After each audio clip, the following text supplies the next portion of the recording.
लिसा गहरी नींद में थी जब उसे महसूस हुआ कि कोई उसकी उंगली चाट रहा है। उसे लगा कि शायद कोई पिल्ला है और उसने उसे धीरे से धक्का दे दिया, लेकिन एहसास कुछ अजीब था। वह घबरा कर उठ बैठी और देखा कि उसके सामने एक विशाल काला सांप था। लिसा जन से कांप उठी और रहन की लीज मांगने लगे, लेकिन सांप उसके सामने रुक गया। लिसा ने पूछा, क्या तुम जूस पीना चाहते हो? और हैरानी की बात यह थी कि सांप सिर हिलाकर हाँ कहा। लिसा ने राहत की सांस एक कप में जूस डाला और उसे सांप को दे दिया। सांप ने जूस पीकर विनम्रता से धन्यवाद कहा और कमरे से चला गया।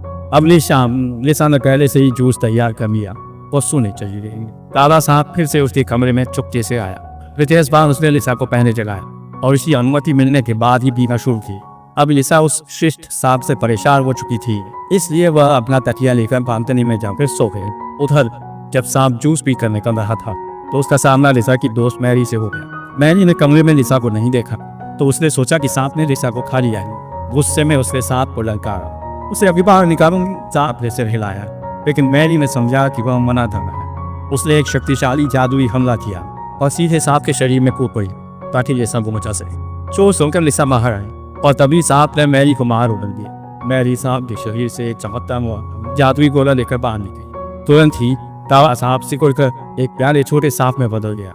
मैरी को राहत मिली कि लिसा सुरक्षित है, लेकिन छोटा सांप उस गोले को लौटाने की भीख मांगने लगा।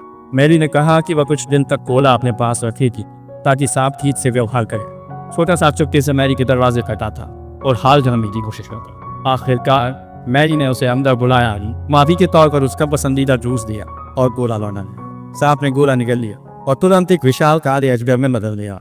लेकिन रूपांतरण यही नहीं रुका, कुछ ही क्षणों में वह एक सुंदर युवक बन गया। मैरी ने जब उसे पूरी तरह नग्न देखा तो शर्म से उनकी आंखें धांधी।